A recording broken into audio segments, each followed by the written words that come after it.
아까 장로님께서 기도하신 것처럼 우리의 사명은 광야에 길을 내는 것입니다. 성가대가 오늘로 세 번째 찬양입니다. 12월 25일 날 좀 속된 말이지만 데뷔를 하셨죠. 세 번째인데 저는 성가대 볼 때마다 진짜 없는 곳에 길을 내고 계시는구나. 길을 함께 내고 싶으신 분들은 참여하시면 좋겠습니다. 그래서 길 닦기의 사명, 교회는 길 닦는 사명이 있어요. 없는 길을 내는 거지 남들이 걸어간 길 가는 게 교회 아닙니다. 남들이 했던 거 똑같이 하는 것도 교회 아니고 일신오일신 날마다 새롭게 하나님 앞에 나아가는 거기 때문에 여러분 마음속에 하나님 주신 감동이 있다면 만약 조금이라도 감동이 있거나 찔림이 있거나 뭐가 됐건 청과대뿐만 아니라 여러 자리에 이렇게 그런 거 있어요. 주님 사람이 필요한데 기왕이면 쟤를 보내세요라고 하지 마시고 주님 저를 보내십시오. 이런 마음으로 주님 앞에 여러 자리에서 섬길 수 있는 여러분들 다 되면 좋겠습니다. 광고에 주보에는 없었는데 다른 광고는 한 1월 한 달 동안에 매 주일마다 12시 반에 영어권 그 부부들과 그 학생들도 이렇게 모여서 기도회를 하기로 했습니다. 영어 예배를 이렇게 영어 공예배를 셋업하려고 지난 몇 달 동안 이렇게 했는데 제 마음속에 든 회개하는 마음이 이렇게 머리는 막 쓰고 이리저리 했는데 하나님께 정말로 기도하지 않았다라는 그런 회개하는 마음을 주셨어요. 그래서 다 내려놓고 주님께 기도하면서 주님께서 어떻게 우리를 인도하시니 디설먼트 좀 과정을 좀 가지려고 합니다. 그래서 하나님께 인도하시는 대로 순종하여서 한국 예배 한국어대로 셋업되고 영어 예배는 또 이렇게 영어 예배 어떤 모양일 거냐 하면 지난 12월 25일이랑 1월 1일 날 예배드렸던 그 모양이 영어 예배 모양이 될 겁니다. 애들 모아두고 이렇게 제가 그 레슨하고 함께 찬양하고 이런 그런 시간들이 될 텐데 위에서 기도해 주시면 감사하겠습니다. 기도하기는 2월부터는 하나님 허락하시면 2월부터는 영어 예배가 이제 영어 공예배가 셋업이 돼서 영어 예배 관심 있는 사람들이 주변에도 영어 예배 있냐라고 물어보시는 그 백인 분들이 좀 있으시거든요. 그래서 제가 기다리시라고 이렇게 얘기하고 있는데 이렇게 좀 다양한 인종들이 섞여서 정말로 그렇게 예배드릴 수 있는 그런 날이 오기를 기대합니다.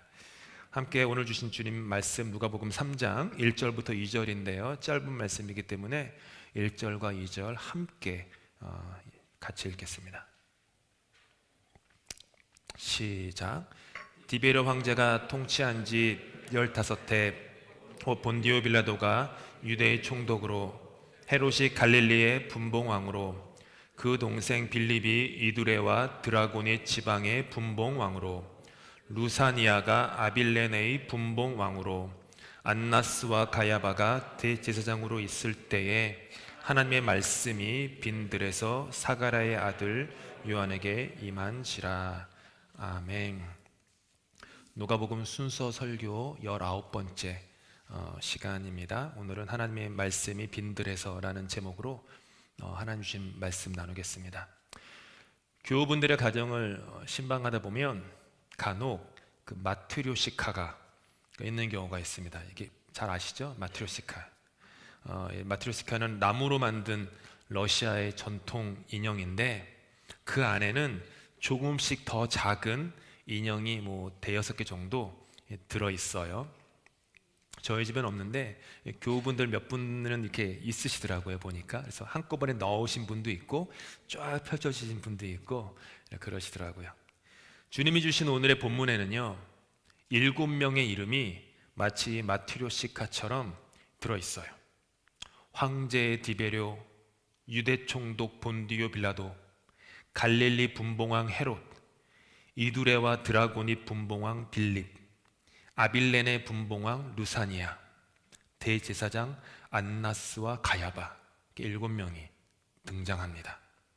이들은 모두 당시에 나는 새도 떨어뜨린다라고 하는 당대 최고의 권력가들이었습니다. 한 명씩 보면 디베료는 황제죠. 티베리우스라고 영어권에서는 불립니다. 타이베리우스 이렇게 불리는데 양아버지 아구스도, 어거스터스죠. 양아버지 아구스도의 황제의 후임 황제였어요. 이 사람이 그 치세를 얼마나 잘했냐 하면 유대 출신의 철학자 필론이라는 사람이 그 디베료의 치세에 대해서 다음과 같이 기록했습니다. 티베리우스 황제가 죽은 뒤 칼리굴라가 물려받은 제국은 세계의 모든 땅과 바다라 해도 좋은 광대한 로마 제국이었다. 부가 축적되어 금과 은은 화폐와 공예품의 형태로 넘쳐 흐르고 제국 전역에 퍼진 교역망을 통해 부와 물산이 왕성하게 교류되고 있다. 개인 규모든 제국 규모든 부에서도 권력에서도 번영의 기반에서도 무엇 하나 부족한 것이 없다. 모든 것이 이미 존재하기 때문이다. 행복은 문 밖에서 기다리고 있다. 이제 문을 열고 그 행복을 받아들이기만 하면 된다. 정말 멋진 말이에요. 얼마나 치세를 잘했냐면 이 행복이 문 밖에서 기다리고 있다. 그냥 문만 여십시오. 그냥 금과 은이 풍성하고 그냥 행복한 당신의 찬란한 미래가 보장되어 있다. 이렇게 얘기했어요. 그 다음 인물은 우리에게 매우 익숙한 유대 총독 본디오 빌라도입니다. 그는 서기 26년부터 36년까지 유대의 5대 총독으로 있었습니다. 옹졸하고 겁이 많았던 그는 옳지 않았음을 알면서도 불구하고 예수님을 십자가에 못 박히도록 내어놓아준 인물로 우리가 방금 읽었던, 방금 고백했던 사도신경의 고백 때마다 이렇게 좀 나쁜 의미로 언급되는 불명예스러운 역사를 가진 인물입니다. 다음 인물은 분봉왕 헤롯인데 헤롯의 이름이 성경에 여럿이 나오기 때문에 이 성경 읽으시면 헷갈리실 거예요. 그냥 할아버지 이름도 헤롯이고 아들 이름도 헤롯이고 손자 이름도 헤롯이 다 헤롯이에요. 그래가지고 헷갈리죠. 조카도 형제도 헤롯이 다 헤롯이라고 이름을 지었는데 이 사람은 이제 헤롯 안디바입니다. 헤롯 안디바인데 헤롯 대제의 아들이었던 그는 기원전 4년부터 기원 후 39년까지 갈릴리와 베레아 지방의 그 분봉왕으로 지냈던 사람입니다. 헤롯 대제가 죽은 다음에 그 팔레스타인 전 지역을 이렇게 3등분했거든요. 그래서 너는 여기 다스려라 왕으로, 너는 여기. 그래서 분봉왕이라는 이름이 딱 그 지역에만 특별하게 생긴 거예요. 사복음서에 나오는 헤롯이라는 이름은요 대부분 이 사람입니다. 헤롯 안디바예요. 또 다른 헤롯 대제의 아들 빌립은 팔레스타인의 북서부 지방 이두레와 드라고닛을 기원전 4년부터 기원 후 34년까지 통치했던 인물입니다. 아빌레네를 다스리던 또 다른 인물 분봉왕 루사니아는 역사 속에서 거의 존재감이 없는 사람인데 누가가 그 사람의 이름을 여기 넣었습니다. 2절에는 두 제사장 안나스와 가야바가 등장합니다. 대제사장직은 종신직입니다. 근데 로마의 정치적 목적에 맞게 통제가 되었어요. 지금의 이 교황제와 똑같습니다. 이 종신제예요. 다만 이번에 선종하신 그 베네딕토 교황께서는 이렇게 일신상의 이유로 교황 살아 있음에도 불구하고 교황직을 물려줬잖아요. 그런 것처럼 이 당시에도 이렇게 대세상이 있었어요. 종신직이었는데 로마 제국의 정치적 목적에 맞게 이렇게 이용되던, 사용되던 그런 직이었습니다.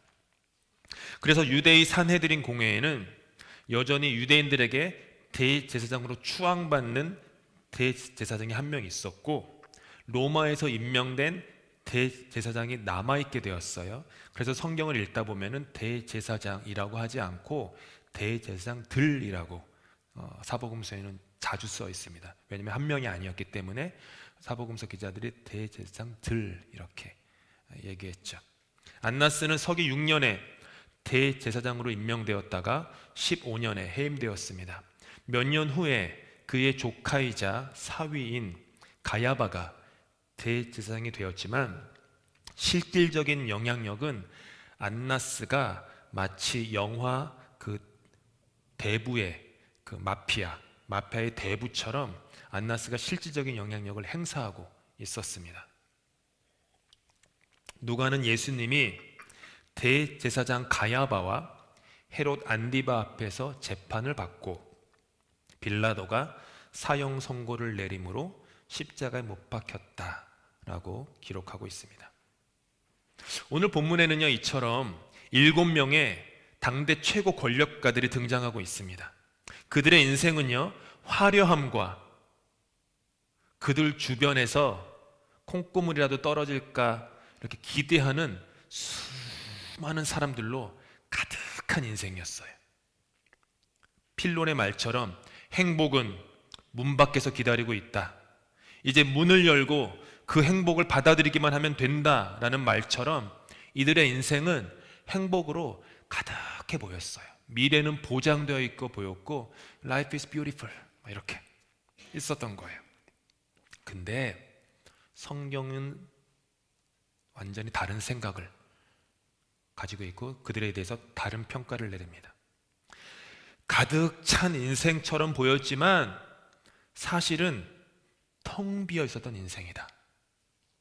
꽉 차 있는 것처럼 보였지만 실상은 요란한 빈수레에 불과했던 사람들이다. 2000년이 지난 오늘 저와 여러분은 그들의 이름을 기억하지도 못하고 혹 기억한다고 해도 우리 중 어느 누구도 그들을 존경하지 않습니다. 그들의 삶을 흠모하며 따라가려고 하지도 않습니다. 99개로 가득 채워진 인생이어도 나의 존재에 있어서 결정적인 하나가 없으면 나의 인생은 그저 부족한 인생일 뿐입니다. 그리고 본문은 마지막으로 이들과는 전혀 달랐던 인생 하나를 우리에게 소개해 줍니다. 함께 읽겠습니다. 다음 화면 시작. 하나님의 말씀이 빈들에서 사가랴의 아들 요한에게 임한지라. 빈들, 유대의 황무지입니다. 광야라고도 불려요. 서쪽에 유대산지와 동쪽의 사해 사이에 있는 기복이 매우 심한 지형 빈들이었어요. 석회질로 이루어져 가지고 땅의 굴곡이 매우 심하고 자갈과 암석 조각이 매우 많았습니다. 광야 특유의 잡목들과 독사들도 가득했습니다. 빈들에 있었던 요한의 삶은 화려함이라곤 전혀 찾아볼 수 없는 인생이었습니다. 욕망의 불길을 향해 불나방처럼 날아드는 수많은 사람들도 그의 곁에는 없었습니다. 그의 삶의 자리는 텅 비어 있었습니다. 그런데 그의 삶에 있었던 게 하나가 있었어요. 그게 뭐냐 하면 여호와의 말씀이었습니다. 하나님의 말씀이 임한지라. 빈들과 같은 인생의 현실에 있었던 요한이었지만 하나님의 말씀이 빈들에 있었던 그의 인생에 임한 거예요. 비록 내 삶에 99개가 결핍되어 있다고 하더라도 나의 영원한 존재에 있어서 가장 중요한 한 가지가 있다면 나는 고백할 수 있습니다. 여호와는 나의 목자시니 내게 부족함이 없으리로다. 주께서 나의 머리에 기름을 부으시니 뭐라고요? 내 잔이 넘치나이다. 100개를 다 가지고 있어서 다윗 왕이 그런 고백을 한 게 아니에요. 99개가 없었는데 단 하나 여호와 하나님이 있어서 나는 부족함이 없습니다. 내 잔은 넘칩니다. 모든 것들로 채워져 있어도 말씀이 그의 영혼에 없으면 그는 텅 빈 깡통과도 같은 인생입니다. 모든 것들이 비어져 있어도 말씀이 영혼에 있으면 그는 꽉 찬 인생이에요. 어떤 것은요, 있으면 좋고 없어도 괜찮습니다. 하지만 어떤 것은요, 그것의 존재 유무가 결정적일 수가 있어요. 7명의 권력자들은 모든 것을 가졌으나 하나님의 말씀이 없었습니다. 세례 요한은 아무것도 없었는데 여호와 하나님의 말씀이 있었어요. 여러분은 도대체 무엇을 채우며 인생을 살고 계십니까? 왜 이 먼 이국 땅 런던까지 오셔서 살고 계십니까? 무엇이 부족하셔서, 여러분 인생에 무엇이 결핍하시기에 그렇게 하나씩 둘씩 채우려고 힘쓰고 계십니까? 마트리오시카 인형처럼 차곡차곡 쌓아 나가 보니 여러분 인생은 진정으로 충만해지셨습니까? 가슴이 벅차십니까? 오늘 죽어도 여한이 없을 정도로 충만하십니까? 100년도 못 살고 묘지에서 마감하는 것이 인생입니다. 궁궐에서 살았건 빈 들에서 살았건 많은 사람들에 둘러싸여 인기를 가지고 살았건 외롭게 살았건 결국엔 모두 흙의 먼지로 돌아가는 것이 하나님이 우리에게 허락하신 인생의 모습입니다. 그래서 모세는 주님께 기도했습니다. 함께 읽겠습니다. 시작. 주님, 우리의 연수가 70이요 그 연수의 자랑은 수고와 슬픔뿐입니다. 빠르게 지나갑니다. 마치 날아가는 화살과도 같습니다. 그러니 주님, 우리에게 우리의 날을 세는 법을 가르쳐 주십시오. 지혜의 마음을 얻게 하여 주십시오. 인생은 결코 길지 않습니다. 우리의 코끝에서 호흡이 멈추면 우리 모두는 흙으로 돌아갑니다. 사람은 1분에 약 16회에서 18회 숨을 쉽니다. 계산해 보니까 1년에 900만 번의 숨을 쉬는 셈입니다. 70년 사셨으면 6억 3천만 번 호흡을 하신 거고 80년 사시면 7억 2천만 번 호흡하시는 겁니다. 이 숫자가 많게 느껴지세요? 7억 이러니까 조금 더 많지 않습니다.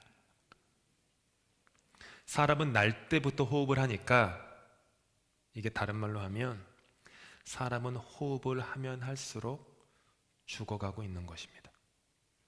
그게 저와 여러분의 인생이에요. 예배 후 40분 정도가 지났으니까 우리 모두는 지금 680번의 호흡만큼 지금 다 죽으신 겁니다. 그런데 말씀의 호흡은 사람의 호흡과 달라요. 말씀은 호흡할수록 인간이 살아납니다. 창세기 2장에서 하나님이 인간의 코에 생명의 호흡을 후 하고 불어넣으셨을 때 인간은 비로소 생명이 되었다라고 얘기해요. 예수께서 십자가에 죽으신 다음에 부활하셨어요. 그 다음에 제자들에게 찾아가셔서 제일 처음 하신 말씀이 이거예요. 행동이 이거예요. 이 말씀을 하시고 그들을 향하여 숨을 내쉬며 이르시되 성령을 받으라. 너희가 누구의 죄든지 사하면 사하여질 것이요 누구의 죄든지 그대로 두면 그대로 있으리라 하시니라. 하나님도 후 하고 숨을 불어넣어서 사람이 생명이 되게 하셨고, 예수님도 두려움과 어둠에 사로잡힌 제자들에게 찾아가셔서 숨을 후 하고 내쉴 때 그들이 살아났어요.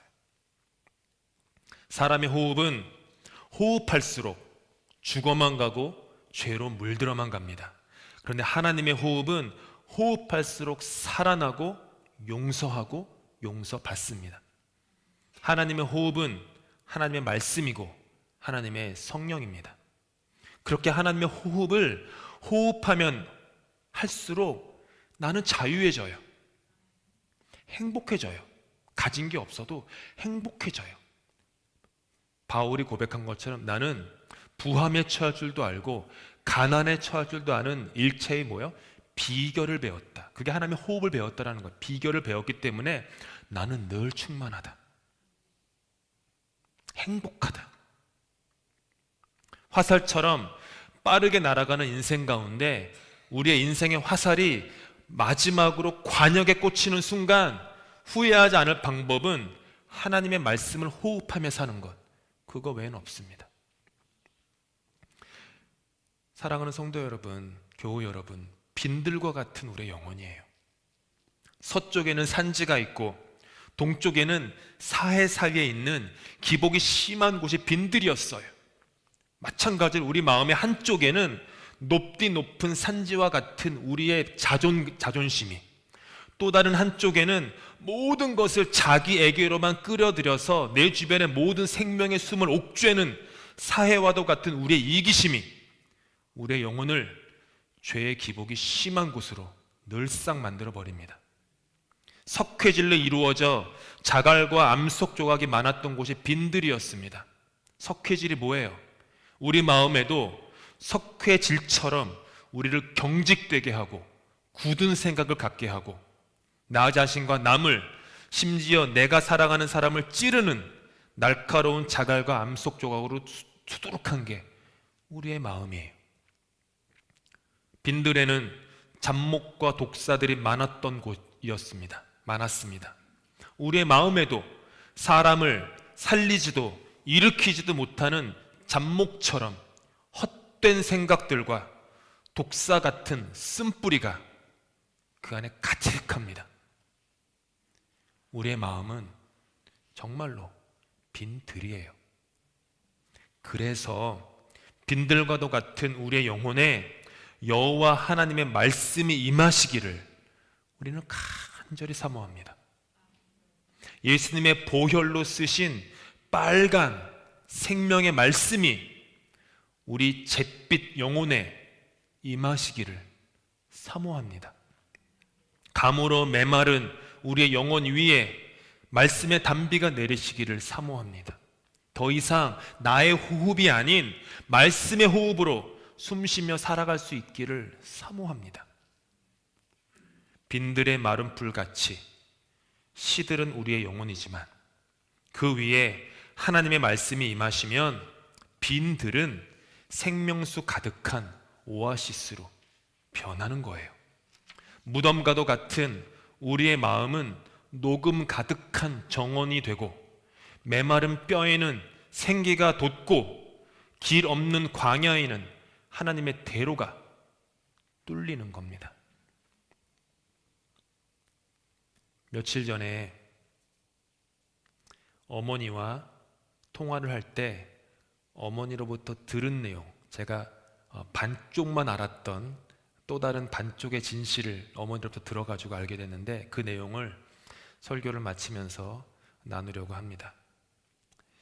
여러분은 저를 되게 좋게 보실지는 모르지만 제가 중학교 1, 2학년 때 꽤 방황을 했습니다. 제가 꽤라고 했는데 참 더럽게 방황했어요. 정말로. 어머니께서 마음이 너무 아프고 이렇게 무너지셔서 담임 선생님을 몰래 만나가지고 울면서 우리 동이 좀 잘 돌봐달라고 부탁도 하셨대요. 촌지도 가져가셨겠죠. 한국은 늘 그랬으니까. 아마도 저한테 얘기는 안 하셨겠지만 없는 살림에. 전 몰랐어요. 요번에 전화하면서 알았어요. 엄마가 담임 목사님 담임 선생님 찾아갔구나. 교회 다니기를 극구 거부했기 때문에 그때 제가 일면식도 없었던 아파트 상가교회 중등부 선생님을 찾아가 만나 읍소를 하기도 하셨어요. 그럼에도 너무 마음이 간절하셔서 매일 저녁 담요를 싸들고 교회 가셔서 오랜 날 금식 기도를 하셨습니다. 꽤 오랜 시간 금식 기도 하셨어요. 몇 날이 아니고 1년, 2년을 하신 것 같아요. 제가 그 정도로 못됐던 거죠.